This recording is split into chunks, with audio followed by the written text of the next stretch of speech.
This episode of Superconnectivity is brought to you by Tweaked Audio. To get awesome headphones, go to tweakedaudio.com and use the coupon code Southgate to get 30% off, free shipping, and a lifetime warranty. Or you can get there through the link on our website, southgatemediagroup.com.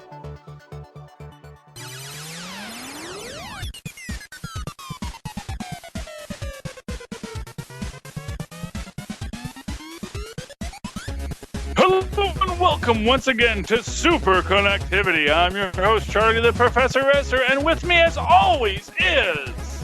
Phil me and Parrish, especially this week. Yes, Phil me and Parrish. Now, as many of you may know, Captain America 2, Hail Hydra! Steve Rogers' Captain America, issue 2, came out this week.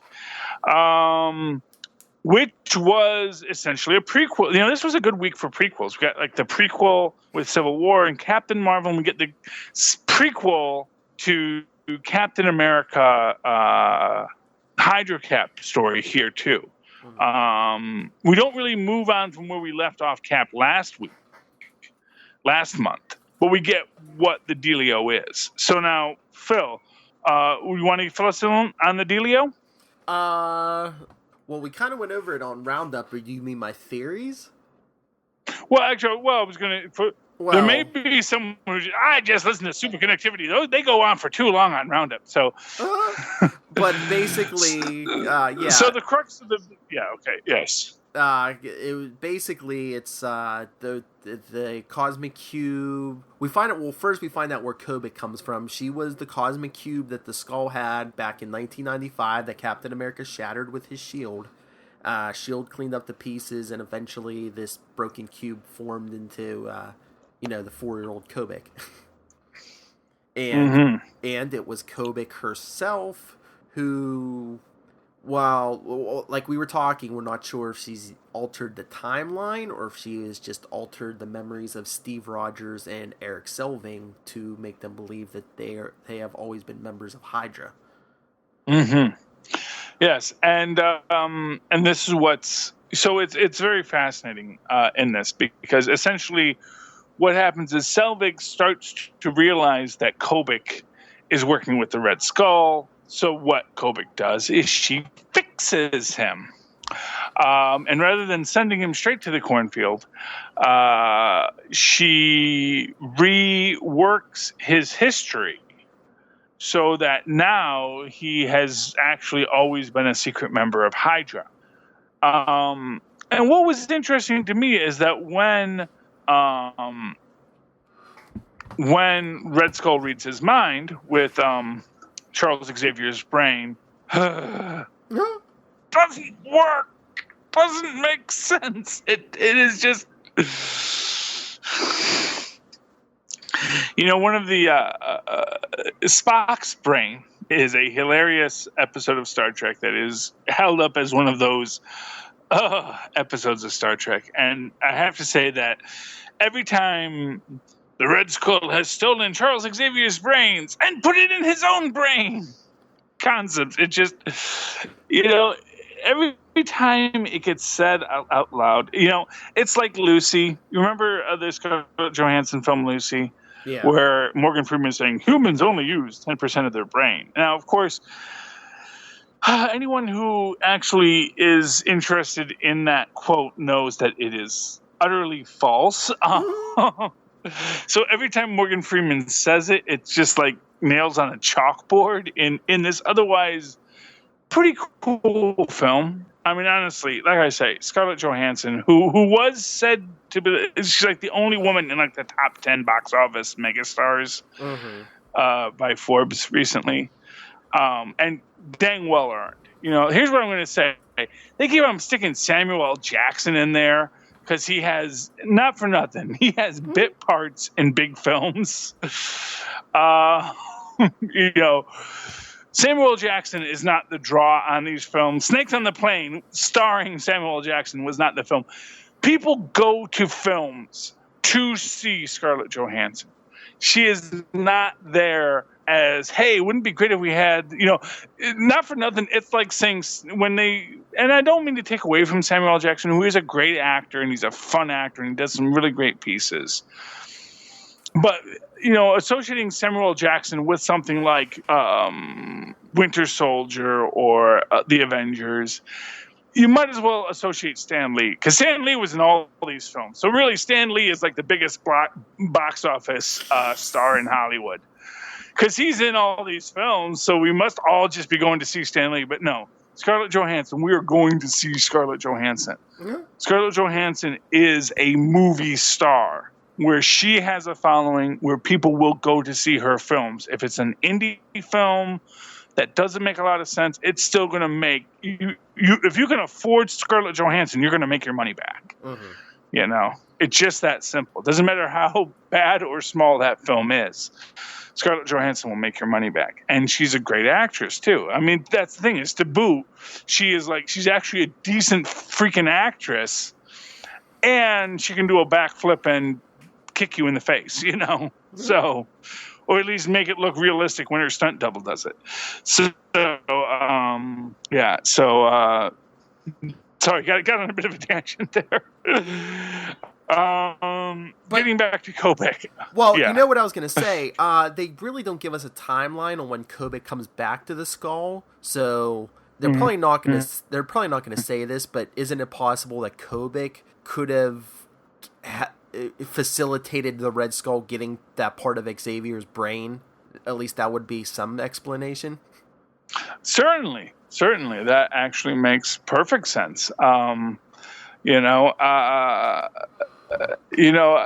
I say, but that goes into my theory that, because here's the thing, in Captain America, Steve Rogers' Captain America 2, now we've got to differentiate. And we're going to soon have a third Captain America running around in the Marvel Universe, which we're going to get to in a minute.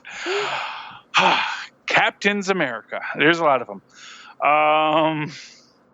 The internet will have its day.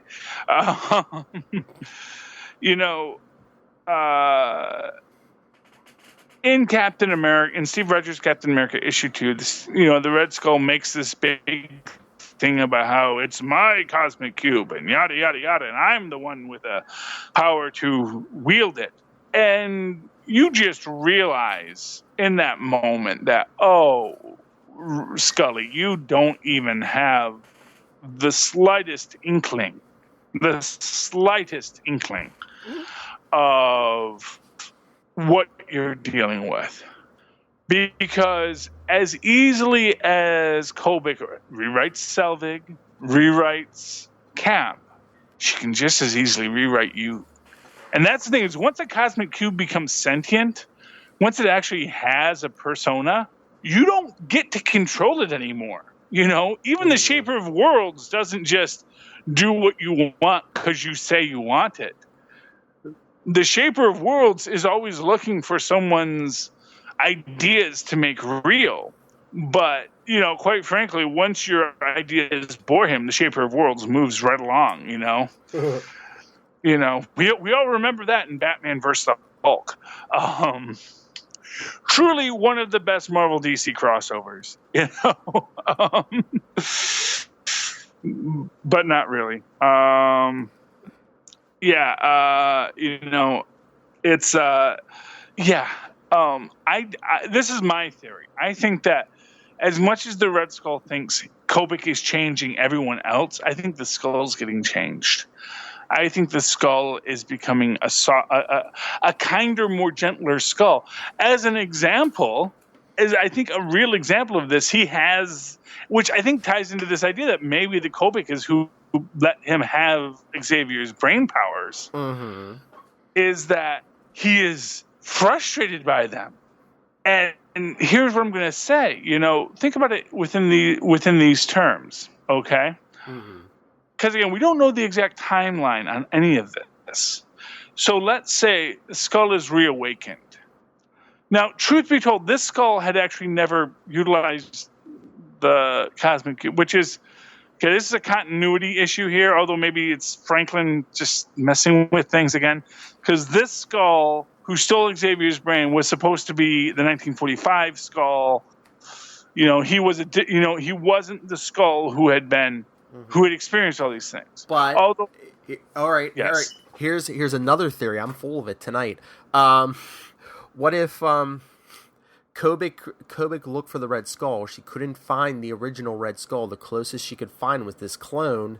And we kind of saw, like, the first time he saw her, he's like, "Wait, what? Who are you?" And maybe behind the scenes, what they didn't explain, Kobik says, "Oh, well, you're not complete. Well, here, let me give you back all your memories and, your there original you go. brain," and bam. Yeah, of course, we do also know where that original brain is currently hiding. Yes. Yeah, Steve Rogers' brain locked away. Oh boy, this could, it's always this, one of the biggest conundrums in comic book nerdom is that we often know way more about the history than the writers. Do you ever actually see? There's a great little film, one of my favorite films by Mel Brooks, called To Be or Not to Be. Have you ever seen that? No. Okay, so it's a great. It's one of the few moments where you actually have Mel Brooks and his wife, whose name I'm blanking on right now. She's a lovely actress, very talented actress. Who just loved Mel Brooks. She was a great person. And her and Mel, they play this married couple in this Polish theater in World War II. And she has a flyboy, a pilot who is obsessed with her. And he has this moment where he gets backstage with her, where they're going to have this little rendezvous. And he starts talking to her about all of the stuff he's read about her in magazines. And he knows more about stuff that she had said in magazines than she actually remembers herself ever doing. She had a cat at one point in an article. She had a bird at one moment. And it's I don't have any of that now. Because these were all staged publicity things. And it's just this thing where I think sometimes maybe we know more about these characters and their history and the writers. So which is why I think it's actually very helpful when nerds write in to say, "Oh, is this, and this?" And then the writer goes, "Yeah, that's exactly what that was." It's "Oh, I didn't even think about that. Yeah, I think I remember reading that now." But here's the thing. I do think that in that rewriting of the Red Skull, I think, because we see this thing where the Skull is disappointed by the nigh omnipotence of Xavier's powers. He can make anyone grovel, but what's the point? Yes. And what's really interesting? It's a great counterpoint to the Purple Man from Jessica Jones, who was perfectly content to just have everyone be a dancing monkey around him. That's all he wanted. He didn't want to rule the world. He just wanted to walk into a bank and say, "Could you give me $50,000? I said, "Okay, here you go. Thank you." And just being this guy who could tell anyone to do whatever he wanted. And that was all he wanted.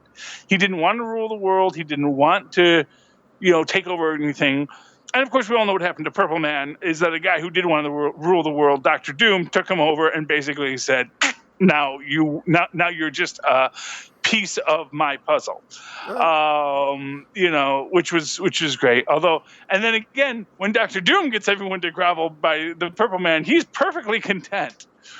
But the Red Skull is not. Yeah, but one of my two main theories I was telling you before, the whole thing with the Skull feeling, I don't know, remorse or boredom, or maybe has to do with, especially now we add this in, if Kobik did give him Xavier's brain, maybe Charles Xavier, or at least part of him, still exists in that part of the brain the Red Skull has, so maybe he's slowly exerting his influence over the Red Skull, and eventually, maybe through Kobik or some other means, that might be a way for them to resurrect Xavier in that body, and then who knows, maybe Kobik will put the Skull's consciousness, maybe she'll resurrect his original body, who knows, but my whole point is maybe Xavier's alive in there, or conscious.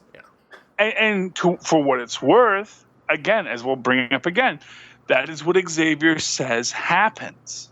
Yes. Xavier has he has said, I can change your mind, but if it's not true to you, it won't stick. So he's basically just slowing him down, not changing his mind completely.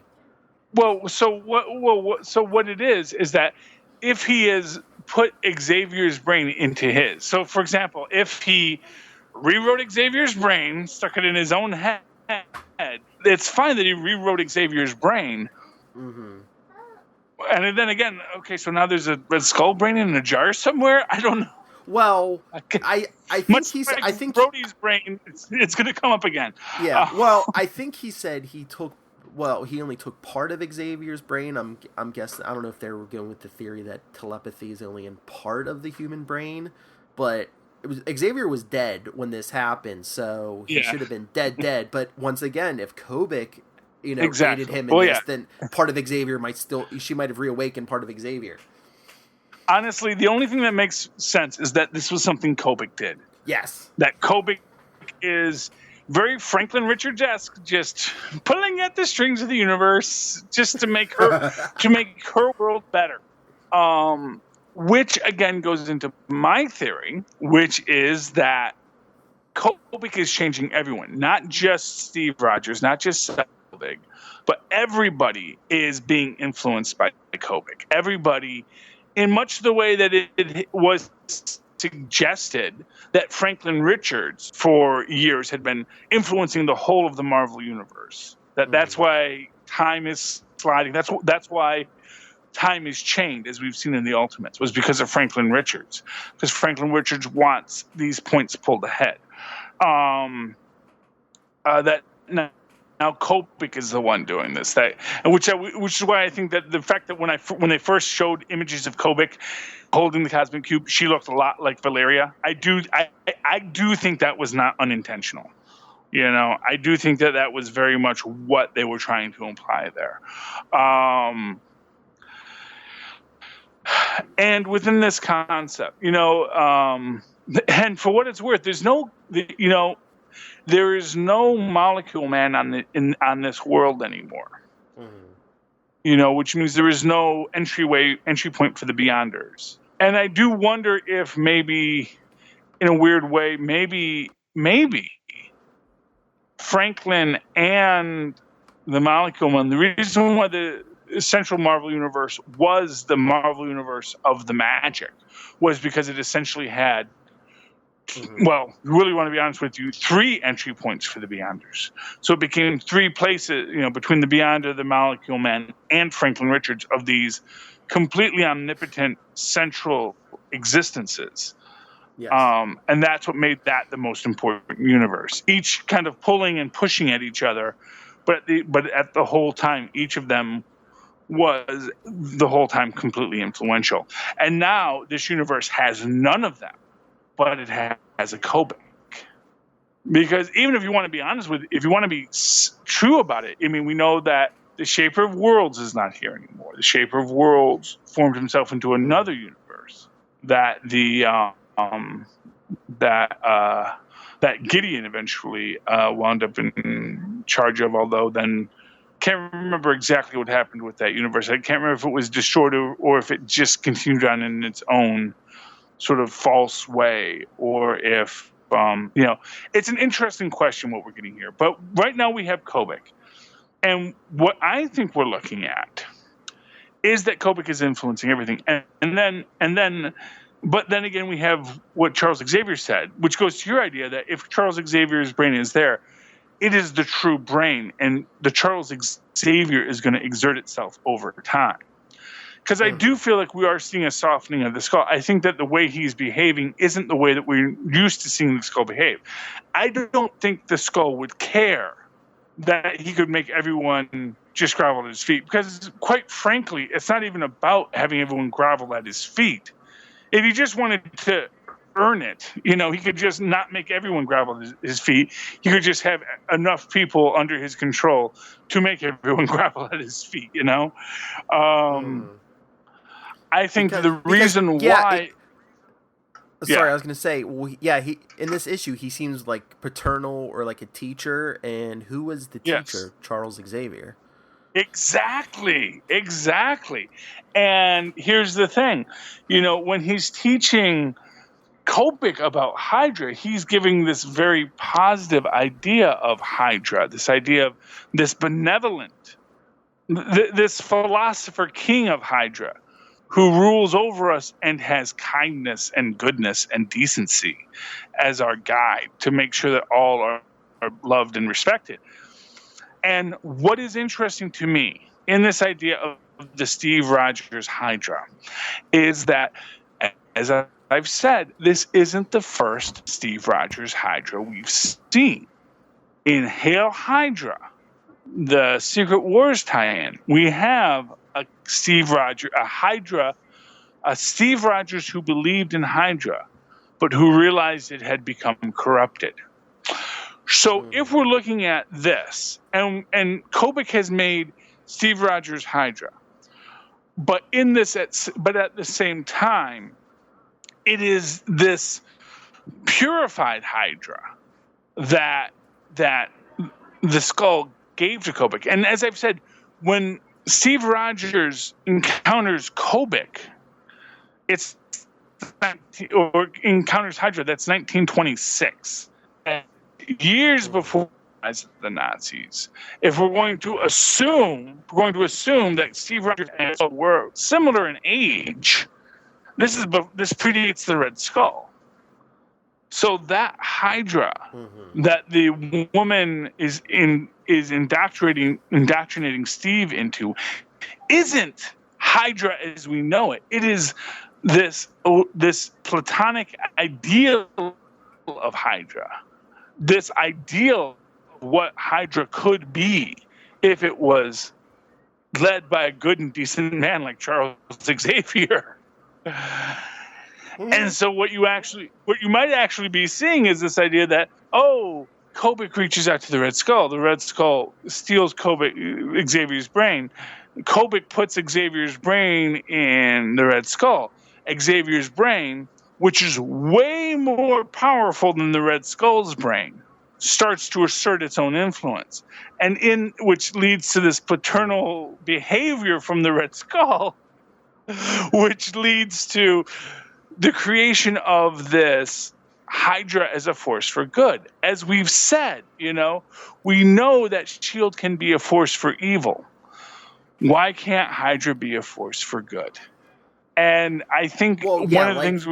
Well, I'm sorry, I was going to say, between the stories the Skull told her and maybe if Xavier's brain is active in there, maybe it's subtly influencing Kobik. So when the Skull's saying, make them Hydra, maybe Xavier's brain's subtly influencing her to say, but make it a kinder, gentler Hydra. Well, exactly. And that is what... Because...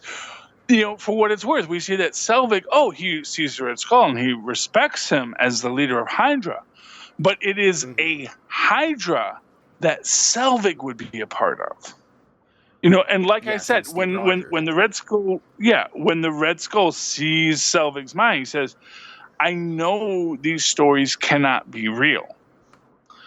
Because whatever that Hydra was, it wasn't really Hydra. It wasn't the Red Skull's Hydra.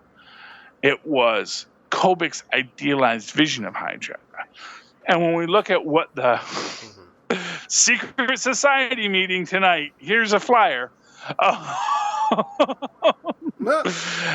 Hydra, which has, the kind woman who helps, a little bit of girl power feminism, don't kowtow to your drunken, abusive husband kind of Hydra. That's not the Hydra the Skull would do. That's not the Skull's Hydra. That is Kobik's Hydra. That is the world that Kobik would create for Hydra to be in. Because in Kobik's world, Hydra is a positive. Because even though the Skull influenced her, she is sentient. And once you gain sentience, you make your own choices. Now, you actually had another theory on this that I found very interesting because it answers my big conundrum about art styles. Oh, you mean the big thorn on your side about Sharon Carter looking like she's ready for to be a senior played by citizen? Agatha Harkness this week. Yeah. Yeah. So hold on.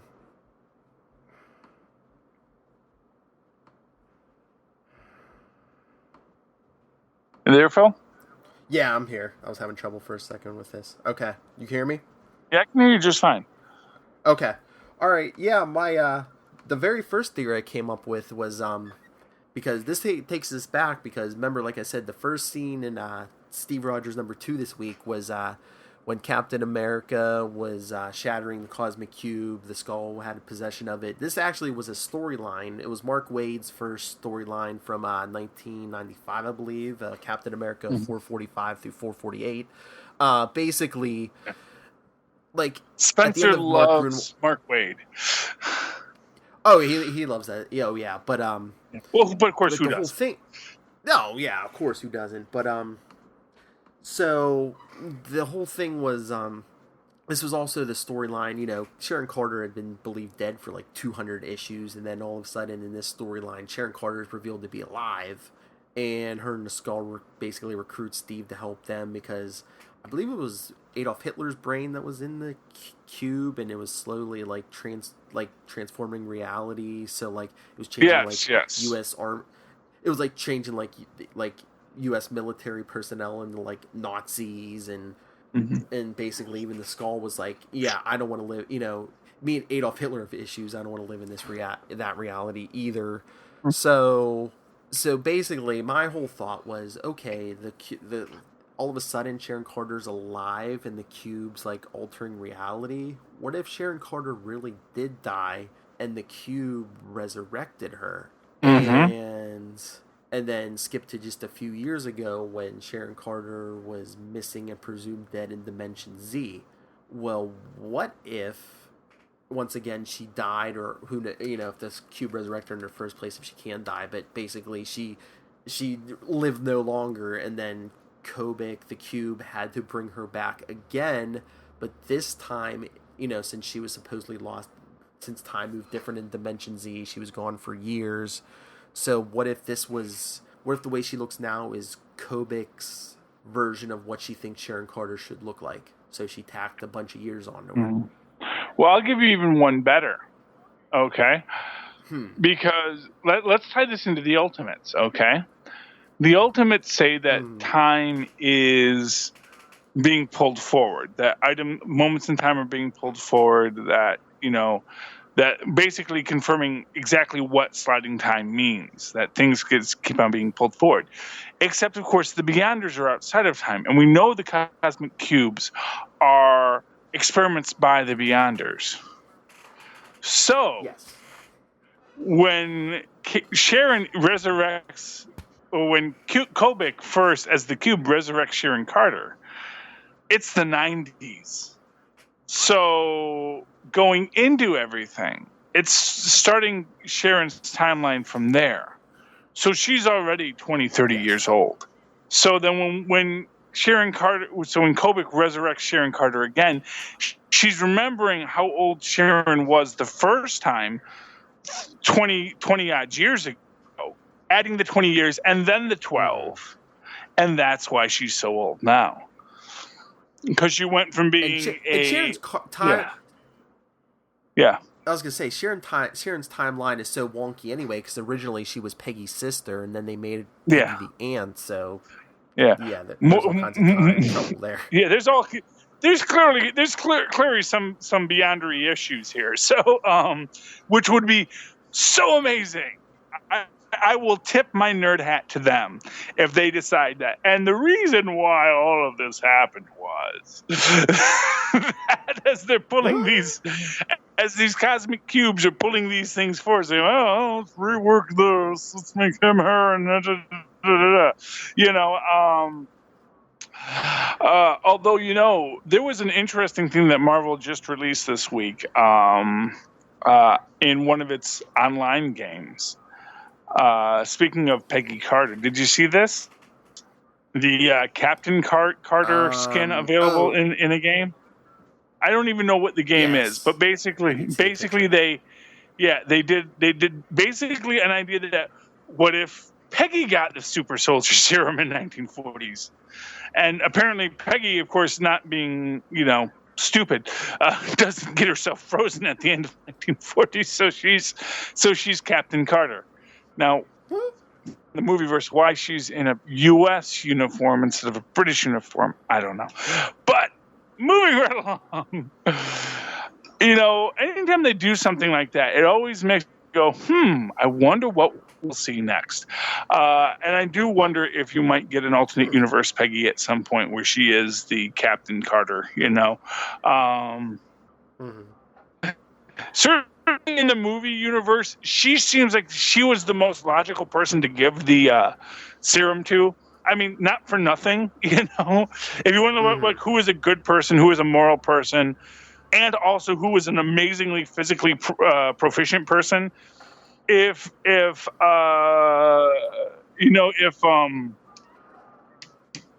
general had put his foot down and said, "I'm not giving Rogers the serum," it makes perfect sense to me that, well, let's give it to Peggy. Let's give Peggy the serum. Let's make Captain Carter. And I think that would have been a pretty awesome thing. Now I want to see that movie. Bring back What If, Marvel. Bring back a What If for the MCU. Oh heck, let's bring the Wizard in here. He can run through dimensions. And then we can see the alternate timeline where Peggy Carter got the super soldier serum. That would be awesome. That would be truly awesome. Okay. But I mean, I think there is so much interesting going on in the Captain America universe right now. Like I say, you really get the feeling that they definitely gave us those two panels to make us all go, whoa! And then, of course, thereafter we go, oh, okay. Now we get the reality. And, I do think that what we're going to see is that everyone is being influenced by Kobik, that Kobik isn't something you can control. Because I do think that's the crux of these cosmic cube things, is that you really can't control them. You think you can. You want to control them. And they will go along with you, but at the end of it is a tiger by the tail. It is a pet bear that will not let you bring him to the bar. You can say, "Oh, I've got a pet bear." It says, "Oh, why don't you ever bring your pet bear to the bar?" It says, "Oh, because the bear won't let me." Because it's a bear, and I call it my pet, but I have no real control over it. I tell it to do something, and I give it a treat, and it does that thing because I gave it a treat. But if it ever decides, I'm not going to do that. I'm not going to. And it said, I'm going to eat you because I don't need a treat, because you've got the treats. Yeah. I'll just eat all the treats and eat you too, because I'm a bear and I can do that. And I think that is what Kobik is. Kobik is a bear. And both her and Bucky think, oh, hey, I've got this. Although at least I think Bucky totally respects Kobik's power and understands that he's basically he's on a team with Billy Mooney. And he's sitting there going, okay, let's try not to get sent to the cornfield this week. And you do get the feeling from those first two issues of Thunderbolts that he is sitting there, that this is not what he wanted, but he understands he has got to play along, because the only thing that can control Kobik is the fact that he is speaking with it and dealing with it. That we are so out of our element. And of course that's why Bucky will be the hero, because at the end of the day, the person who respects the power is the person who's not going to get messed up by the power. And Red Skull, who doesn't respect the power, Red Skull, who thinks he's in charge, he is going to get totally undone and sent to the cornfield by the end of this, and then we're going to get Charles Xavier back. And yeah, and how much you want to bet Bucky is going to be the one who talks Kobik into undoing everything she did? Mark my words. Oh yeah, absolutely. Because he's going to say, Kobik, you can't make people be what they don't want to be. You've got to let everyone be who they are. And what I think you're going to even see in that is this thing where she's going to say, oh, well, none of the Thunderbolts want to be here. None of these guys want to be heroes. Yeah. No one wants to be on the wall with you, Bucky. They're only here because I made us a team. And Bucky's going to say, well, give you some friends. Yeah. Yeah. And I bet Bucky's going to say, you know what? I know that. I bet she's going to say, I know. He's going to totally Harrison Ford her. He's going to totally Han Solo her. It's like, I know. It's like, yeah, I know they don't want to be here. I know who Carla Soffin is. She's only a member of a team because she thinks she can make it powerful for her. And we showed in issue 1, you out of your depth, Carla. You ain't going to win this fight, Because it's like, oh, whoever can take the moonstone from me, they get to lead. It's like, okay, I got the moonstone. I got your nose. And it's like, okay. And I'm sure, if nothing else, that was when Bucky said, okay, my new plan, stay out of the cornfield. Just let's day to day, week to week, let's not go to the cornfield. Let me see if I can get this being to evolve and move on. Because when a cosmic cube evolves and moves on, they actually do okay. Shaper of Worlds, I think, is just stuck in this weird spot where really needs to be a genie in the bottle. But I think I think Kobik, which is what the Beyonder evolved into at one point, and then it's going to be interesting whatever they do. I mean, honestly, I do think there is a push me pull you at Marvel with the writers, because whenever a guy like Hickman comes in and wants to do his grand arc, I think everyone goes, yeah, that's really cool, but because like I said, these are all nerds there, and we know Nick Spencer is a big nerd. We know this is a guy who just lived and ate and breathed Mark Waid's Captain America. That is what he thinks Captain America is and should be. Because of course it's I'll bet you that if you look at, I bet you that was like his first Captain America books. It's the what you call the proto comic book principle, which is that the first comic book you read, that is what you think all comic books should be. I don't know if that's absolutely true. It actually derives from what's an idea about pizza, which is the proto pizza principle, is that the first pizza you eat is what you think all pizza should be. So that, if you first eat New York pizza, then you think all pizza should be like New York pizza. If you first eat Chicago pizza, you always think that all pizza should be Chicago pizza. If you first eat Detroit pizza, which is its own brand of pizza, and anyone from Detroit will tell you that, you think that's how pizza should be. But it's an interesting, and I think that applies to a lot of other things.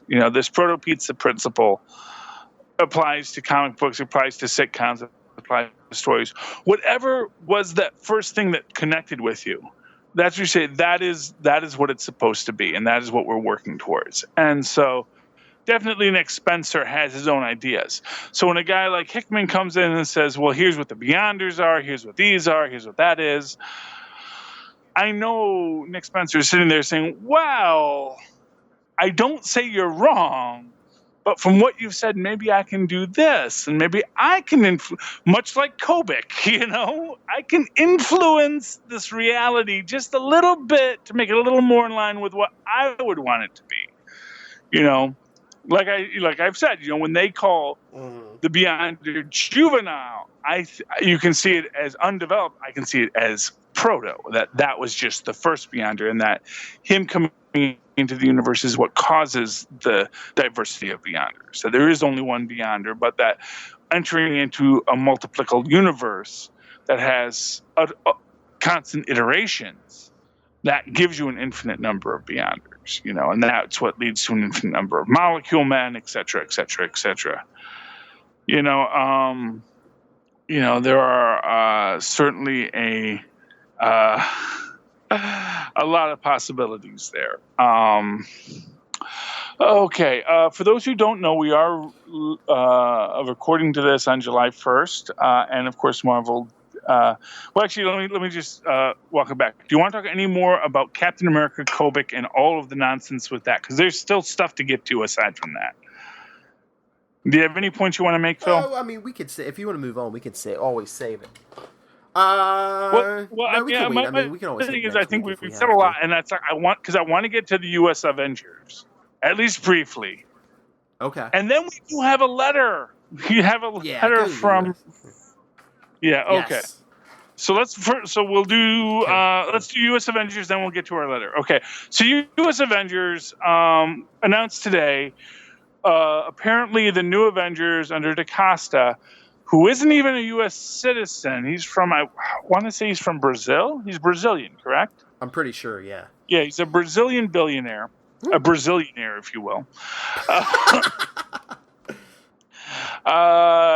Who started his own Avengers after taking over AIM, but now I'm guessing it's some kind of third level supervillain plan. He is doing the U.S. Avengers. He's like, oh no, we're not going to be the good guys. We're the good guys. We're on your side, USA, and here are the U.S. Avengers. The Avengers tied to the U.S., and we got to see some of our heroes. And among them are, first off, the third Captain America in a series. Collect them all. Captain America, what was it? $29.99 or something? Some future Captain America who is played by. Was it Danielle Cage, Luke Cage, and Jessica Jones's daughter? Yes, Danielle Cage. She has, as she said, she is the Shield. Unbreakable skin like her dad, and I think she can fly a little like her mom, and super strong. That whole thing, you know. But Daniela Cage is the new captain, so she's out of time, and she comes to. She was also in the, I think it was the Rage of Ultron miniseries, as one of the Avengers that was created in. They took like a bunch of Avengers from time, put them together. We have Danielle Cage. We have a new Iron Patriot in a War Machine armor, which is kind of cool. Although it's Hoy. I'm forgetting her first name, but basically she is Jensen Hoy's granddaughter. Jensen Hoy is the guy who, as you may recall, created the Iron Man armor with Tony Stark. But unlike Tony Stark, was actually a decent human being, and rather than becoming an alcoholic superhero, actually in his timeline where he was the one wearing the armor, actually made a futuristic utopia, because priorities. But in this universe, Jensen Hoy is the new Iron Patriot. I'm trying to remember all the members of the team now, because they have a whole bag of patriotic heroes. One of whom, although exactly how patriotic of a hero he is entirely debatable, is Red Hulk. And what do we finally get on Red Hulk, Phil? Oh, the stash, which gave Charlie Esser a great line he sent me. Hulk stash. Stash, yes. Which to me is the whole reason for the Hulk is for this book is just to say Hulk stash. It is certainly it's certainly an interesting take on where we're going with this. I do certainly hope that something good comes of it. It's certainly, it's U.S. Avengers Guide to the Heroes. So we have DaCosta, Iron Patriot, and then they actually make suggestions that other characters you could have in here. Pod's going to be so it's basically the new Avengers. Squirrel Girl's a part of it. Daniela Cage is a part of it. The Golden Skull is going to be the villain of the piece when this comes about, who is a character I guess we saw in Rage of Ultron.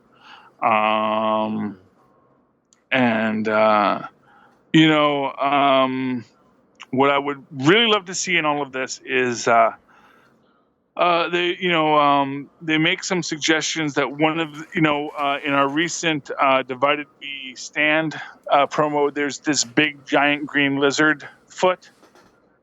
Be nice if that's Todd Ziller. I'd like to see Todd Ziller come back. People have suggested it's actually Fin Fang Foom, but could be Todd Ziller too. American Kaiju. Sense that because I don't see Fin Fang Foom on anyone's team, quite frankly. No.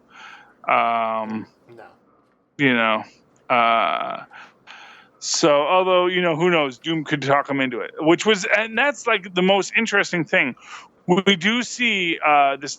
So Marvel sent out this promo piece called "Divided We Stand," where there are these two teams, one of which is the Doom team, and then the other team is, I think they called them the Avengers Quitters. And of course, now we're getting all these promos with the phrase "I quit" written above them, and we see that Cyclops quits, Awesome Hulk quits, and what exactly are they quitting? That's the question. What do you think they might be quitting, Phil? I have a guess, but I don't. Well, I'm thinking it's fallout from Civil War II. I'm thinking the kids get sick of the adults at each other's throats every couple years. They're going to be like, okay, we already fought 2 civil wars. If things had worked together, maybe you could have stopped the incursions that led to secret wars and, whatever examples they come up with. And I think all the kids are going to be like, you know what, we can do this a better way together and not, distrustful like you old people are. Yes. And my guess is they quit superheroism. And I wonder what that really defines. Maybe they continue, but they do it their way. Yeah. Which is just, of course, that's the, for what it's worth, that's the conundrum of youth eternally is that, well, we're going to do it better in our way. And then, of course, 20 years later, their kids are saying, oh, you guys are just the same corrupt people your parents were.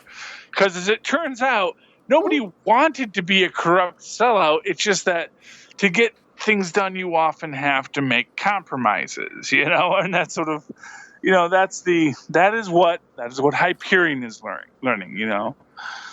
Hyperion wants to live truth without compromise, thought without error, and action for the betterment of all. But of course, we all have to make compromises. We all will make errors, and at the end of the day, have we made things better or worse is a very hard question to answer because all we know is that we've made things as they are. That's the crux of it, is we make things as they are. We can't say, did we make the world a better place, because we don't know what our other actions would have been. We can't travel to the what if universe and see that universe as it played out. And the fact of the matter is for every universe where it turns out for the best that we did that, there's another where it turned out for the worst. There's a wonderful what if where it's like, what if Valeria had lived? And in one universe, she makes the world a better place, and in the other, she destroys it. Because just having Valeria live doesn't mean that things are better. And it doesn't mean that things are worse. It just means that things are going to be different. And we're going to sort through what the next thing is going to be. Okay. Moving on from there, we got a letter from our loyal fan, Kenneth Smyson. Did you read this letter, Phil? Yes, I did. Yes, I did. I have it in front of me. So, Kenneth Smyson, he's a great guy. He says, hey guys, so I finally got around to finishing Agent Carter Season 2. He always feels like it's a substitute for Agents of S.H.I.E.L.D., and he feels it feels inferior. Smyson, I feel you on that. I don't know if Agent Carter is per se inferior as that they are in a certain box of a story. Anytime you tell a prequel, you are in a box of the story because you can't go beyond what has already been established, and you can't reveal things that have to remain hidden that will reveal in the next pieces. So I think one of the biggest problems with Agent Carter myself is that they haven't gotten to the Shield yet. Because I think that when you get to the Shield and you get this idea of a group of people that are trying to keep things under wraps, you can deal with a lot of these things that you then have to hide. You can go real Men in Black with Agent Carter.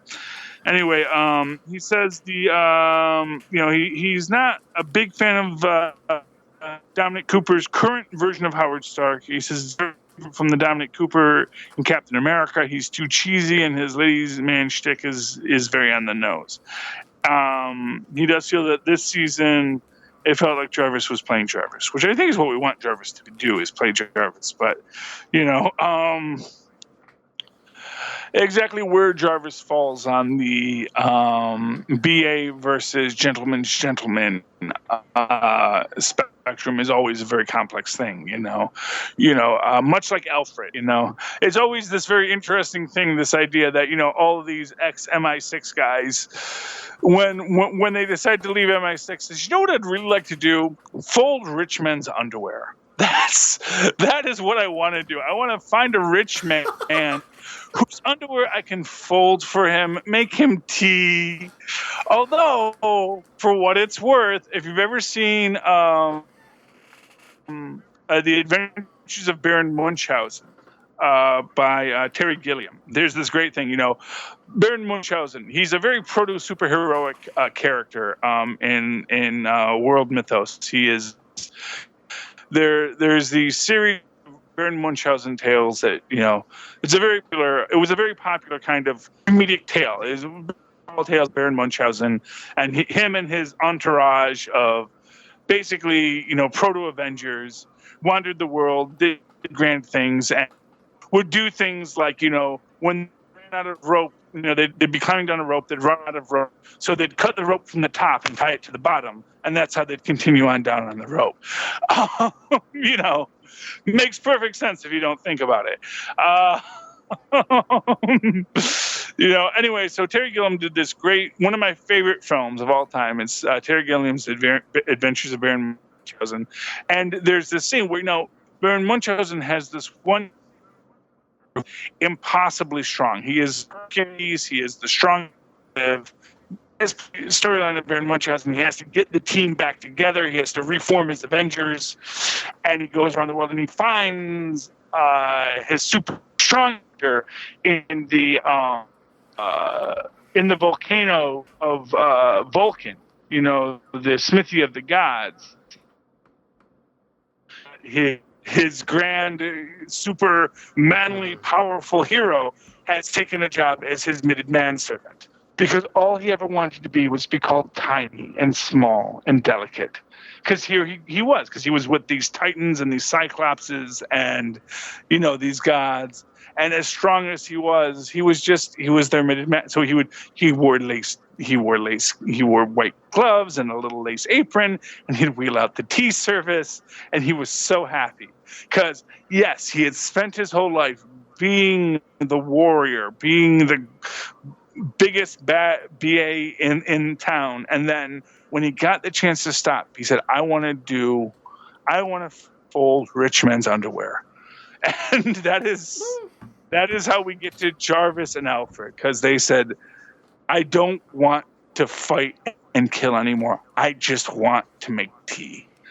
That's all I want, is to make a decent cup of tea and to just keep an orderly kitchen. That is my dream in life. And it sounds funny when you say it out loud, but if you actually break it down as a character study, it actually makes perfect sense. This idea of this guy who had spent his life, murdering people in MI6, had to cross so many lines. He just wanted a job where he no longer had to cross lines, where he could just make tea. And then freaking Bruce and Tony grow up and decide to be freaking superheroes. It's like, okay, guess we're not having tea tonight, are we? Oh, and that is why Alfred makes him wear his underwear on the outside, because he works so hard ironing that underwear. He says, "No, you wear it on the outside. You wear it on the outside. Let everyone see my hard work." Okay, moving right along. Comic book resources did say what other patriotic characters they would like to see in this. Biggest vote was, of course, for U.S. Agent. My vote, however, is for Battlestar. I would love to see Battlestar get a little more play. Battlestar, for those who follow it, actually has been active in the Marvel Universe for a while, but he's been in zombie books. He's basically been fighting. He's been like the lone hero fighting zombie incursions from Cancerverses for the last couple years. Often teaming with Howard the Duck, interestingly enough, because as Howard the Duck, as an interdimensional being, actually keeps on getting recruited by S.H.I.E.L.D. to fight zombies. So for me, this idea of Howard as an interdimensional being, Battlestar as the 616 hero, always fighting zombies because he's got into this world where he's always dealing with zombie incursions. Honestly, it's a beautiful concept. I just want to get Battlestar back into the universe, where I'd love to have a scene where him and John Walker meet and says, "So, John, what you been up to?" And John says, "Oh, I've been running a prison, doing all this stuff." It says, "Well, so, and sadly, I don't remember what Battlestar's actual name is." Battle says, "Oh, what have you been up to?" Fighting zombies. What? Lamar. Yeah, Lamar. Yeah, I remember, but I don't remember his last name. Anyway, so what have you been up to? It's just fighting zombies, basically keeping zombies from entering in this universe and killing everything. That is my current day job. It is great. Anyway, and I actually dropped halfway through Smyson's letter. It says, so he kind of says, so the fate of the show keeps popping up in conversation. It should be moved to Netflix, but probably relabeled with a new title. My fan wish would be that it jump into the 60s. It could explore the unsolved murder of Agent Jack Thompson, a cold case that has haunted Agent Carter for 2 decades. She'd be older, in her 50s, wiser, but more world-weary and still capable of fighting. If Liam Neeson had taught us anything. The one problem the show has had is not feeling connected enough to the rest of the MCU. It's so far in the past, it really doesn't affect current events, so they should build a team around her.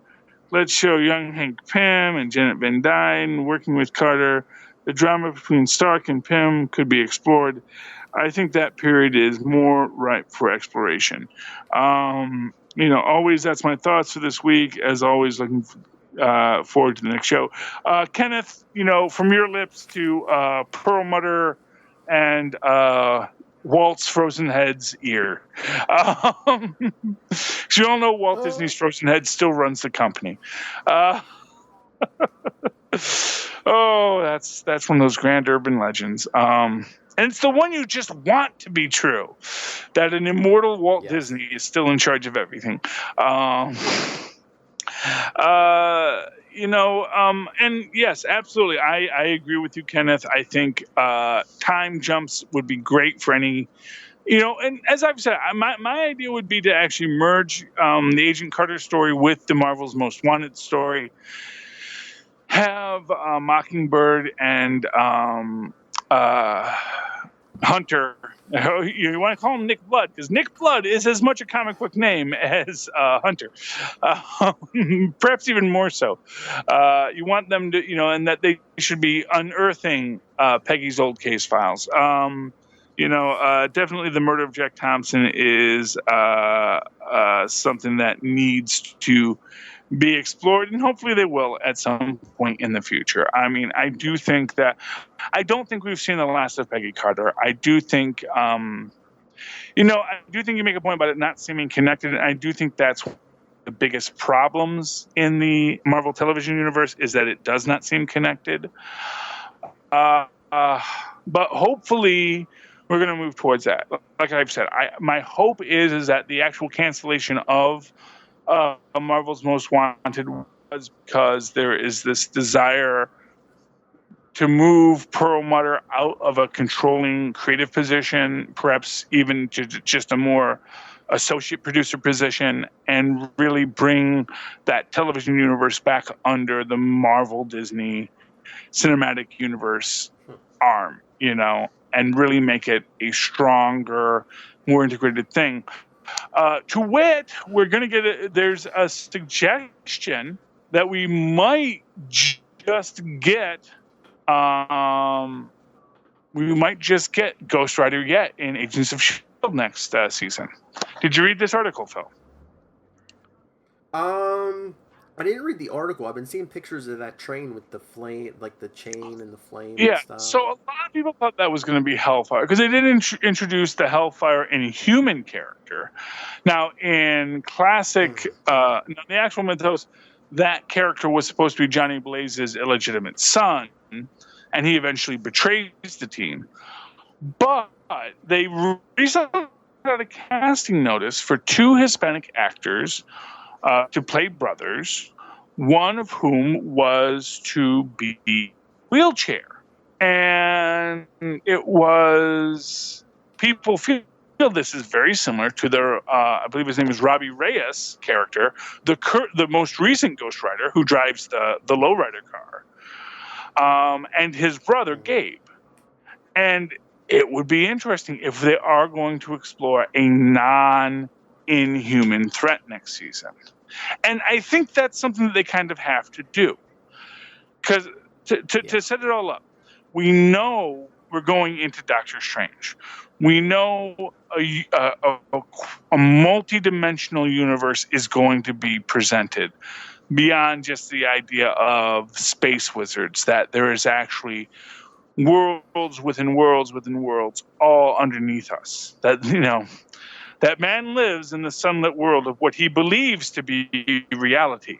But there exists, unseen by most, an underworld, a place just as real, but not as brightly lit. A dark side, if you will. Though not dark side, because that's copyright DC. So if we're going to open up this idea, because we're going to be, like we've said, we're going to be going into this next season of Agents of S.H.I.E.L.D. at the same time that magic is going to be pushed hard into the Marvel Universe. And we got a preview for what comes out next week. Do you know what comes out next week, Phil? The comic book. Okay, I'm going to tell you. The comic book tie-in to the Doctor Strange movie. Oh, yes. And you open it up at the London Museum with Wong as the master of the mystic art, as a master of the mystic arts, because the masters of the mystic arts are the team of warriors led by Wong, who are going to be doing battle with some being who has stolen a magical object from the London Museum. And as things start going crazy, someone says the dark elves have returned. Of course, referencing Thor 2, when the dark elves went and caused a big mess in London. And this gives you this really interesting breakdown of this new Marvel Cinematic Universe, that we're going to be presenting this magical reality, this alternate reality. And it seems like, because everything that we see in the Marvel Cinematic Universe usually comes back and washes over the agents. So as we're opening up the Mystic Universe, it only makes sense that we're going to have a mystical character, of which I think the new Ghost Rider would be an awesome addition. And exactly how he and Sky and the agents and the new threat of Element Ds work into it is going to be a very fascinating breakdown, of which I'm really looking forward to. What do you think, Phil? Mm-hmm. I'm really excited if it actually is Ghost Rider. I would love to see that. Yeah. Now, would you be a little disappointed that it's not Johnny Blaze, that it's going to be that it might be this Robbie Reyes Ghost Rider, the new Ghost Rider, the car driving rather than motorcycle driving Ghost Rider? This Ghost Driver, if you will. Yeah, maybe, because Yeah, I might be a little disappointed if it's not Johnny Blaze, but I mean, they could even go like the '90s route and bring in Johnny Blaze as like the former Ghost Rider, and he has like that Hellfire shotgun and. Yeah, well, that'd be cool. You could actually even go and like, you're not the first to hold the Ghost Rider thing. Might be interesting. Yeah. You could even bring in Nicolas Cage to play Johnny Blaze. I used to be the Ghost Rider a long time ago. Because not for nothing. I mean, I'll say this. I enjoy a good Nicolas Cage film. It's a pleasure for me. I won't even call it a guilty pleasure. I like Nick Cage. He's fun. But I do think he was a little old to be playing Johnny Blaze, Daredevil stuntman, when he played Johnny Blaze, Daredevil stuntman. I mean, he worked it, but I kind of felt like, oh, really, Nick Cage? Aren't you like 107 now? But anyway, that's okay, John. That's okay, Nick Cage. We still love you. I actually have still not seen the Ghost Rider films, so I have no idea how good or bad they are. But yeah, you know what? That's the thing. It's like at a certain point, it's the truth of comic book movies. There are so many comic book movies. You can only watch so many. I really can't make the time. It's like this. If it comes to the theaters and I don't see it in the theaters, I'm going to wait for it to be on cable. And then I've got to sit through a movie on cable. And the reality is I find it very hard to watch a movie on TV. Maybe that's just me, but I really have a hard time because movies start off very slow. And I'm sitting there watching the movie and I'm like, okay. Like, for example, I'll watch TV, and if I come in like 20 minutes in to Avengers, Age of Ultron, to Ant-Man, or Winter Soldier, these are the ones that are currently on the cable, I'll sit and I'll watch them. I'll watch them all the way through because 20 minutes in, you can sit and watch the film because I already know all this stuff. I already know the setup, and now we've gotten to the meaty action. But if you actually sit down, like the opening credits scene kills me for most movies. I'll sit there and I'm watching the opening credits. I'm like, really? Do I need to know all these people worked on the film right now? Because it's usually so slow and so, like when I go down to demand, I'm like, okay, let's start this film. And I'm sitting there, I'm like, oh, come on, just shrink already, Paul Rudd. You just shrink, It's like, this is what I came here to see. I came here to see Paul Rudd shrink. I don't need to know. I know about your family life. I know how it informs it. But because I already know it, I don't need to have it reset up again. I have to jump ahead, and that's just me. Maybe I have a bad. I don't have the ability to sit and enjoy it as much as I did in youth. I don't know. I'm just too old for. I don't have enough time to just spend 20 minutes watching setup. I got to get to the story. But that's me.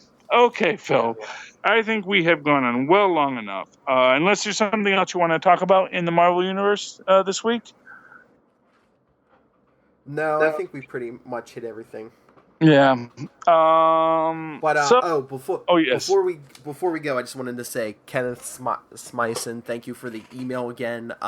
Been sending in a lot of good stuff. If you send me your address, I will mail you out a little package. Maybe I have some comic books. I have a little few Marvel things. I'll send you out a little package if you send me your address.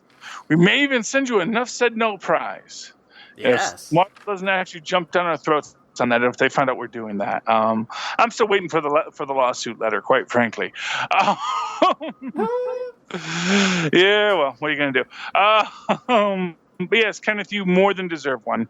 And anyone who writes us, please, write us in, talk to us, let us know your thoughts. And if you'd like to do that with me, you can always write to me at superconnectivityblog@gmail.com. That's superconnectivityblog@gmail.com. And of course, you can tweet along with me on Twitter at Charlie Esser. That's CharlieEsser. Look for the 2 E's in the middle, for quality. And Phil, where can they write to you?